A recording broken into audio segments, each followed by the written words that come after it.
చూస్తే ఆ burning issue అప్పుడు ఏముండేదంటే 10 సంవత్సరాల క్రితము వివేక్ గారు ఎంపీ ఉన్నప్పుడు వారు ఏదైతే శాంక్షన్ చేయించిందో కేవలం నిర్లక్ష్యం వల్ల ఆ ప్రాజెక్ట్ని ముందుకు తీసుకోకపోవడం అన్న విషయం నాకు ఆడ లోకల్ స్థానికులు కూడా చెప్పడం జరిగింది. ఈ కన్స్ట్రక్షన్ అనేది 10 సంవత్సరాల నుంచి నడుస్తున్నది. ఇక్కడ నా బతుకులు చాలా బాధపడ్డారు.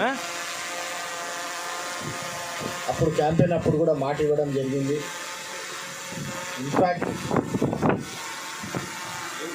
గెలిచిన తర్వాత ఫస్ట్ కొబ్బరికాయ కొట్టేది ఈ ప్రాజెక్ట్కి అని చెప్పి అప్పుడు అనుకున్నాము, వాస్తవంగా చెప్పాలంటే. కానీ మీరు చూస్తున్నారు, వారానికి నెలకి ఫాలోఅప్ చేసి కొన్ని ల్యాండ్ ఇష్యూస్ ఉండే, అప్పటికి కూడా కొన్ని క్లియరెన్స్ ఇష్యూస్ ఉండే. అన్నీ ఈ రైల్వే ఓవర్ బ్రిడ్జ్ ఇదే ఒక్కటే కాదు పని R&B తరఫున. మొన్న నేను పోయి ముఖ్యమంత్రి గారికి ఇంకా మన కోమటిరెడ్డి వెంకటరెడ్డి గారికి చెప్పినాను, మా ప్రాంతంలో ఇంకెక్కువ నిధులు కావాలంటే 70 కోట్ల రూపాయలు 70 కోట్ల రూపాయలు మన ప్రాంతానికి శాంక్షన్ చేయడం జరిగింది, రోడ్ల మరమ్మతు రెన్యూవల్స్ కోసం. సో అన్ని చోట్ల కూడా ఫాలోఅప్ చేసి మనకు ఏదైతే మన ప్రాంతానికి అభివృద్ధి కావాలో ఈ అన్నిట్లో కూడా మనం కష్టపడుతున్నాము. మీరు కానీ అందరూ అనుకుంటారు, సార్ రేపే పని అనుకోవాలి. కాదు, రేపే కాదు పని.